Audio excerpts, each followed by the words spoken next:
besides outreach. We also do enforcement investigations and things like that. And clearly, what I'm going to talk about today is the a newer standard that hasn't been implemented yet, but it was published more than a year ago, the Silica standard. So what I was going to do is just kind of go over some basic what's going on in OSHA, and then go over a brief overview of the standard. And I'll try to do it within an hour or so and get out. I think it's 11:30 now, so hopefully we can wrap up by 12:30 or so. And feel free to interrupt me at any time to ask any questions, because it's making it more interactive is more interesting.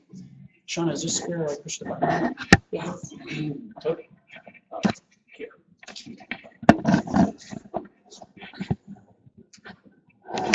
So, what OSHA does, we're trying to prevent fatalities nationwide. And to be honest with you, many of the fatalities we don't investigate in America because they're transportation related. So, once again, depending on what business you're in, you're spending a lot of time on the road, and depending on what time of the year and things like that, should be part of your overall safety program, is looking at your transportation safety, especially if you're doing a lot of work in the oil and gas industry and you're on roads that are not your typical roads at I-70 or whatever. When you're on I-70 and other roads, you want to make sure that should be, we don't have any regulations at all. OSHA has 0 regulations on transportation, but we think that's an important part. And I just was at in December, I was at a conference down in Houston.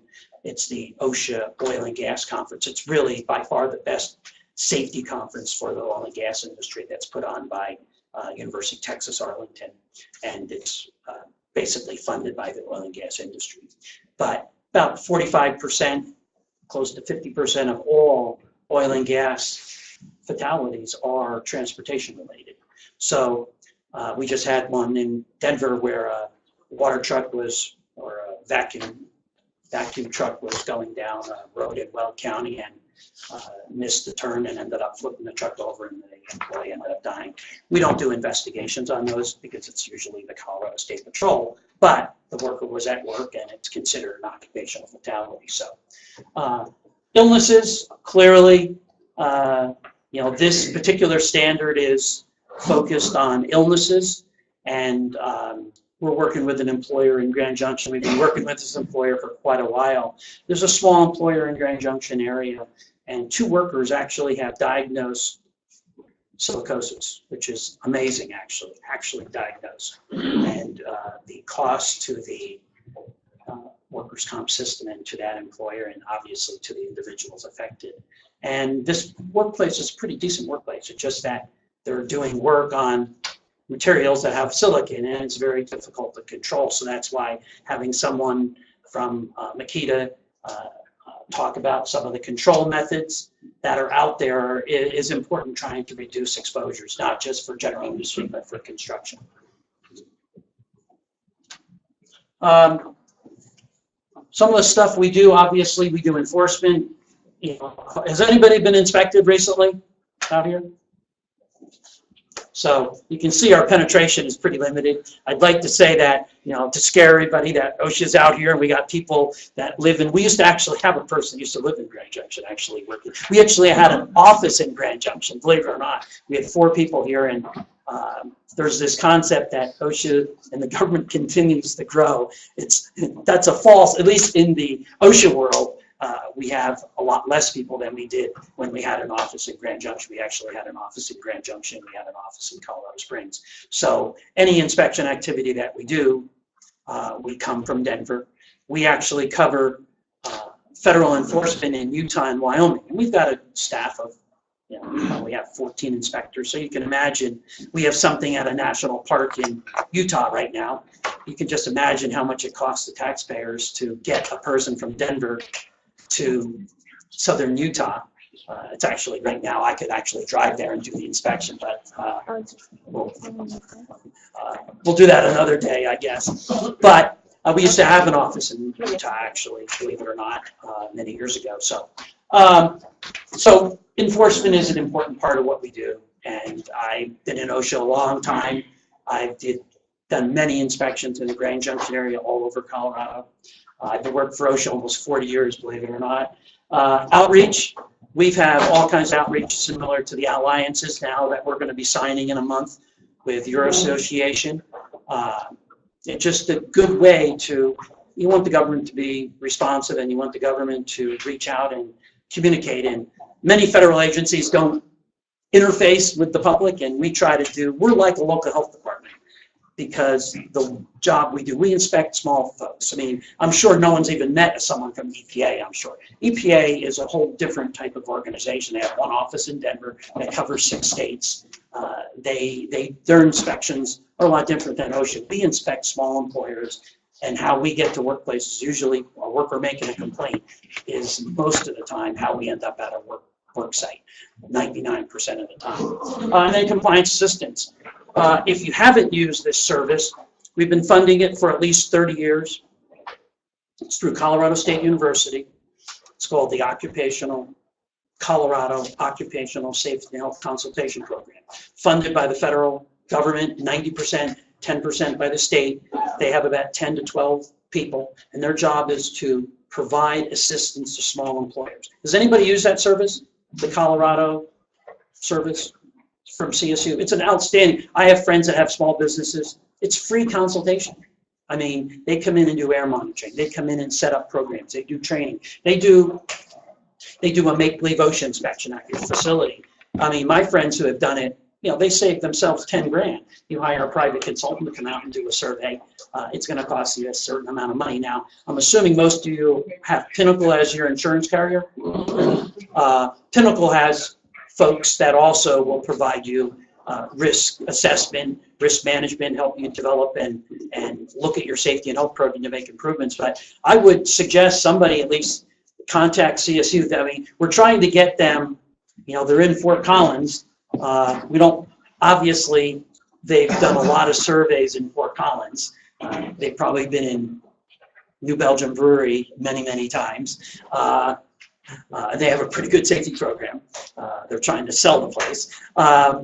But we wanted them to have good distribution. Just like anything else, a lot of the infrastructure for safety and health is based on the Front Range, Fort Collins to Colorado Springs. So there isn't as much as you get to, you know, Steamboat or Rangeley, Colorado, or Grand Junction or Fruita areas, and we want to have good distribution in that. Getting them out there, they work for you. You pay taxes, and you know it's free consultation. The only commitment, if they find an unguarded belt and pulley, you have to put a guard on the belt and pulley. That's not a big deal. So we've seen great successes with that program, and employers I've talked to, I haven't heard any employer say it was not a good interface for them. So it's just another way to get resources. So Pinnacle and the Colorado consultation folks. This is always an interesting slide. You can see back in the 2005 to 2008, 2009 period, we had about 30 fatalities in Colorado that OSHA investigated, and economic downturn down to 11, which is pretty substantial reduction. There wasn't that 30% unemployment, there was probably 10% unemployment.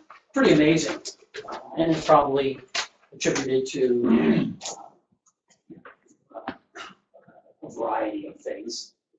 My experience is that if you have layoffs and you have 100 folks and you have to get rid of 10 people, usually get rid of the 10 people that don't follow rules, don't come to work regularly, and you have to constantly hassle them to do things right. So that really does, if they're not working, there's less of a chance that they're going to get hurt. And then we've kind of seen an uptick since as the economy, but the last 2 years we've seen a real reduction. We were at 4 last week, and actually that was unheard of. We have, Colorado has the lowest unemployment in the United States right now, which is amazing actually. And we were at 4, and we had 5 fatalities in the last week and a half in Colorado. And I'll go over those fatalities more just for information. But what we're trying to do is we have to, you know, most of the inspections we do is from employee complaints and incidents. So we have to rely on you all to make your workplace as safe as possible, because there aren't enough of us to go out and check on folks. This is FY16, and our fiscal year goes from October to October, but this is where the fatalities occurred, what part of the state. This year, the only one fatality in your county. I know you count you all from our different counties. This is kind of a crazy, I would say since I've worked for OSHA for almost a long time, is almost 50% of fatalities in Colorado are always struck by something. Either struck by a truck, struck by a pipe, struck by something. In this particular case, this individual was working at a nursing home here in Grand Junction and was a cook actually working at the back of the dock or working at the kitchen area, went out onto the dock, was doing whatever, smoking a cigarette, who knows. Truck driver was pulling out and dragged that individual probably 150 yards or so, where, you know, obviously OSHA did not issue a citation on that. But once again, awareness of where you are, and the truck driver probably wasn't even aware that he struck the individual. And we have lots of transportation related, and that would be one that we would inspect because it wasn't on a public highway. But you can see El Paso County, 3 fatalities struck by vehicles, workers working. I know that a lot of you, or if you're in the concrete business and you're in the road construction business, you have folks in work zones. So you really want to make sure that your program focuses on work zone safety.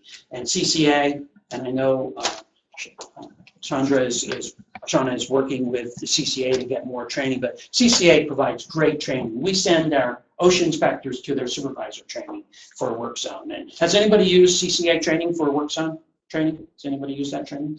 It's really great training. Colorado Contractors Association, they do basically all the road work in Colorado. So the majority, their members do the road work in Colorado, but they provide really great training for work zone safety, how to set up work zones, how to and have the folks properly trained who are managing those facilities. Fatal falls, 4, 2 fatalities rated machine guarding, 7 fatalities rated, once again, that whole concept of struck by. And this is FY 17. This is a drowning at Lake Granby. Crazy, fell out of a boat. So that's kind of some of the general information. And this is what I always do. I just think it's important just to kind of look at types of fatalities that occurred in FY16. See if you can learn from something that you may prevent a fatality. But this is in Colorado Springs. Floyd was working on a flat roof, backed up into open hole. If you're in the roofing business, you have to make sure. I mean, our most frequently cited standard in Colorado is fall protection in residential. We are constantly inspecting roofers, and if you're in the roofing industry and we actually did an inspection, a small roofer here in Grand Junction. We were out doing, worker fell off a roof, got seriously injured, did an inspection. The next day, the same employer is working at another house without fall protection. They just had sent the guy to St. Mary's Hospital. You know, learn from your mistakes, I guess. This is construction related. This is at a gravel pit where instead of they crush concrete, recycle concrete, and then use it for road base and other materials. And instead of bringing the conveyor down, the worker climbed up the conveyor. Another worker turned it on. Guy flew off, fell 40 feet. All they had to do was bring down the conveyor to oil it. I mean, rock crusher. The employee was inspecting the rock crusher. The employee and the site supervisor were walking away from the rock crusher, and the employee basically was hit by a wheel loader. Was caught underneath, once again struck by. Fort Collins, this is a person putting a skylight on at a existing building. They used a aerial lift, went up onto the roof, got out onto the roof, which is always a little bit shaky. Walked over to a skylight, sat on the skylight, ended up inside the employer, the company that he was installing. He was just installing one light on the outside of the building. But once again, Grand Junction, Colorado, the ultraviolet light, even at your house, if you have skylights, don't, you know, you got to get them guarded or to make sure nobody stands on them or sits on them, because you have no idea how that plastic degrades through the years.